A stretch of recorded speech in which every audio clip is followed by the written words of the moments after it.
NBA Draft Player Scouting Report Series continues. Today we are doing a very polarizing player. How do you say his name, Riley? Zaccharie Risacher.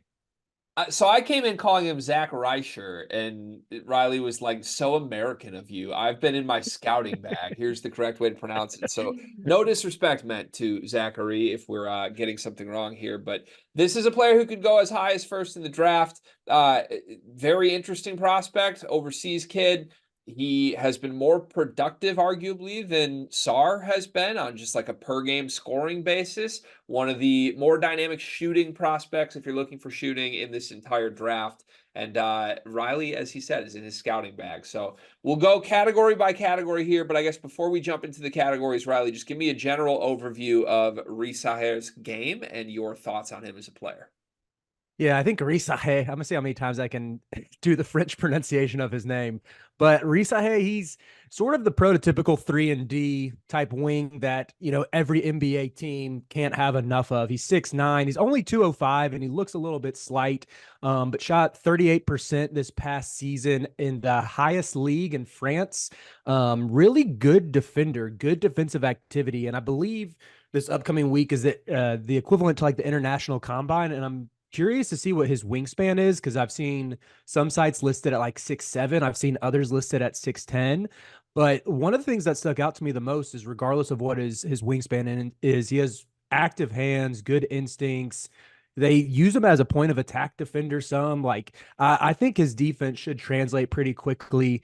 And his shot has been a little bit inconsistent throughout his pro career so far, but I think he has really nice form on it. It's a good high, quick release. Doesn't do a ton off the bounce, but maybe he gets there. But I think at the very least should be like a 3 and D prospect who could find success pretty quickly. Yeah. So I see it. I see a lot of it. There's potential there for sure. I am like super intrigued at quite frankly how this kid is in talks to go first overall. And I know you've watched a lot of tape on this, but I'm excited to sort of go category by category as you try and convince me that this is a player. I'll preface everything I'm going to say the rest of this video. I'm extremely skeptical of this kid, and I'll try not to be too harsh, but I have some reasons for that. In fact, I'll just say some of them now. I'm going through his game logs from this season, from January through April in the Euro Cup. Okay, these are his last 6 games in the Euro Cup. He scored 3 points in 21 minutes on 0 for 7 from the floor. He scored 8 points in 24 minutes on 2 for 4 from the floor. He scored 4 points in 22 minutes on 2 for 7 from the floor. He scored 8 points in 22 minutes on 3 for 9 from the floor. He scored 11 points in 24 minutes on 5 for 11 from the floor. And he scored 2 points in 22 minutes on 1 for 6 from the floor. Those are his last 6 games in Euro Cup. How is that player expected to go first in the NBA draft? I get this is a bad draft, but what are we doing here? Yeah, I don't. When we get to the one word description, I'll share mine in a second, but it's under the assumption that he doesn't go first overall. I had him 7th on my big board. No ceilings, who's my personal favorite draft content out there. They have him 6th. Even as you make those points, I'm like, am I too high? Is no ceilings too high? But I feel like the baseline that you're going to get a productive starter, though that archetype is in place, the tools are there. I can't see him.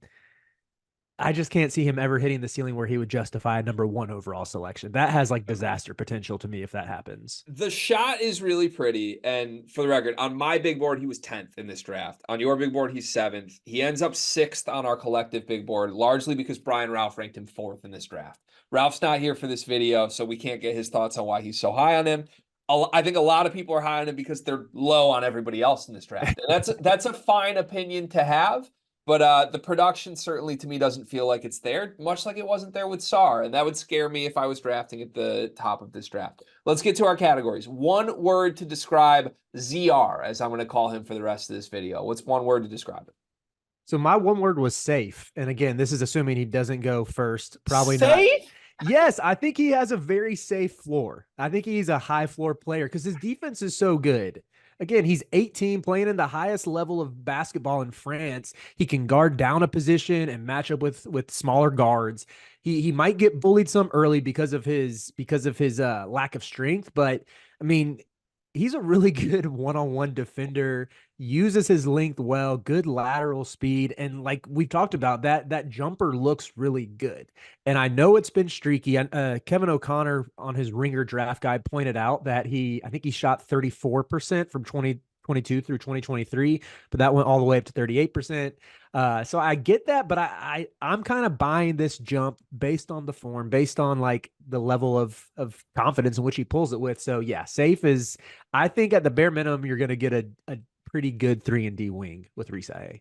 Okay. I'm shocked by that being the word here. To me, he's an offensive, like, yes, he is a good defender. I agree. He projects to be a rotation level good defender. But offensively, the one skill he has is shooting, movement shooting. And this is a shooter that I think everyone would say is wildly inconsistent. Like, he shot 29% from three in 22-23 in his league. And then in Euro Cup the next year, he shot 56% from three. And then in his league, he shot 35% from three. I don't think anybody knows what you're getting. He's never attempted 4 threes a game in any basketball setting. From the free throw line in his career, from all the stats you can add together on Basketball Reference, Euro Cups and league play, he's a 70% free throw shooter. Is that a guarantee? Is that safe? I don't see anything safe about this guy. I was really afraid you were going to bring up the free throw numbers. I I was just hoping you'd kind of just gloss over to those. me, he's like he's a shooter who's not even a guaranteed shooter. There's nothing safe to me here. The word for me is hypothetical. It's all hypothetical. Like, hypothetically, his shot is really pretty. Hypothetically, he's a great defender at the NBA level. Hypothetically, he's safe. I think it could work. It could. And maybe that's all you need in this draft because there's a lot of issues. Is he more likely to hit his floor or his ceiling? I mean, this probably won't surprise you based on what I've said about him so far, but I went with ceiling. Okay. All right. Respect. I went floor, as it won't surprise you. More on that later. Best team fit. I'm excited to hear your thought on this. What would be a great fit for ZR? So I think the Blazers would be a nice situation for him to come into and develop. They're pretty set in their guard group. You're building around Scoot, you're building around Shaden Sharp, you're building around Anthony Simons. Their wing core is pretty bleak. It's like Chris Murray, Tumani Kamara, Jeremy Grant. I'm not sure if any of those aren't on contract for this upcoming season. Apologies, but I think they could. None of those guys are. Well, I guess with Chris, you have that same type of 3-and-D type archetype, but again, you can never have enough of those guys. And I would like Risacher's potential and ability to carve out a role pretty early on that team. You just wanted to get another Risache in there. That's very nice. I went with Oklahoma City, which I think is lower than he's going to get drafted. They're picking 12th. But to me, if you are considering, like, okay, a world where Risache plays a role and is really good in the role, I think it would benefit him most to be on a team that's already a contender that could plug him in to just make shots and space the floor. And OKC seems to have a lottery pick every single season for the foreseeable future. If they could somehow weasel their way into this kid who, yes, does have some upside, but just almost compare it. This isn't my player comp, but some people have compared him to Michael Porter Jr. Him falling to the Nuggets was like the best thing that could have happened for Michael Porter Jr. because he's a third, fourth option that was given time to develop. And I think that would be a great spot where maybe you see him blossom in a way you wouldn't if he's on a losing team. Peak year stats. Peak year stats. What is the best season of his career? The peak of his career look like statistically? I'm going to say 14 points, 4 boards, 2 steals, shoots 39% from 3. Okay. That's a safe prospect. Yeah, I like that. I'm going disaster. I'm sorry to believers of Zaccharie. If the French fans end up finding this, I think his best season ends up 7-2, and he shoots 37% from 3 and just isn't in a rotation. That's what I think. We'll see. In 5 years, your options here are all NBA, all-star, starter, bench, G League, overseas, or podcaster. Starter was my answer for that one. You think he's starting? I Really? think he's going to be starting. Yeah. I'm happy you were on this one with me to balance me out here. I mean, this speaks to how open this draft is and how different people can feel about certain prospects. I think he'll be overseas. I don't think he's going to get a second contract in the league. Obviously, he is from overseas in the first place. I think if it doesn't work out, you can see him return away from the NBA very quickly and have a long and fruitful career over there. With not saying he can't play basketball, he can't hoop, but if it doesn't work out here, you can see him return. Most likely to. Superlative Po- style, he's the most likely to what? Post a low grade highlight montage on his Instagram his rookie year. And I say this because I did some digging on his IG last night and he had an edit posted about him declaring for the NBA draft. Pretty bad edit. And it had like a now playing graphic in there. And it was now playing DNA by Kendrick Lamar, as in the song from 2017. Like, I love this. I love this, Zach. I bet like 5 years from now, Zach's going to be like, hey, have you heard of this rapper named Lil Baby? That's really good. That's really good. By the way, what song do you think it would be for him if he does that? What song? Let's see. What was like a I'm gonna give him like a year or two down the road. Who was popular in 2019? I could see him posting like a J Electronica song.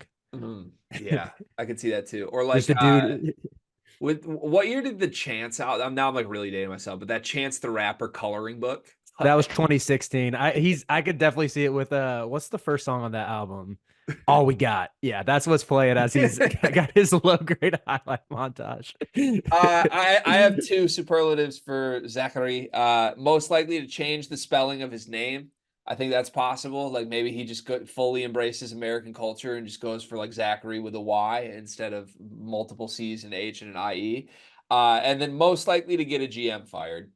I'm sorry. I'm gonna be honest about it. But if somebody drafts this kid in the top three, maybe people said you don't want a top pick in this draft because there's no good answer. It could be very true. There's no good answer. But to me, if you reach on a kid that's as unproven as Zachary is, if he doesn't pan out and just can't play in the league, you're in trouble. So there's our scouting report. If you want all 75 of the videos in the series for the top 75 players on our big board, you can find them on the channel. We're dropping 5 per day leading up to the NBA draft. The NBA draft is coming up, and I've got something awesome for you. We are partnering with the people at NBA 2K Lab. NBA 2K is the best video game on earth. The people at 2K Lab are making some awesome stuff to make that game even more fun, and they just launched their 2024 NBA Draft Simulator, where you can find the official Sleepers Media big board. We ranked our top 75 players in this draft class. Me, Carter, Brian Ralph, Riley Davis. We did it together, and it is featured on the 2K Lab NBA Draft Simulator. You can take control of any team in the draft, play GM with just one click, and see our entire rankings before these videos even come out. Check out the link in the description of this video to try out the draft sim for yourself, and you can find more mini games at nba2klab.com/NBA-mini-games.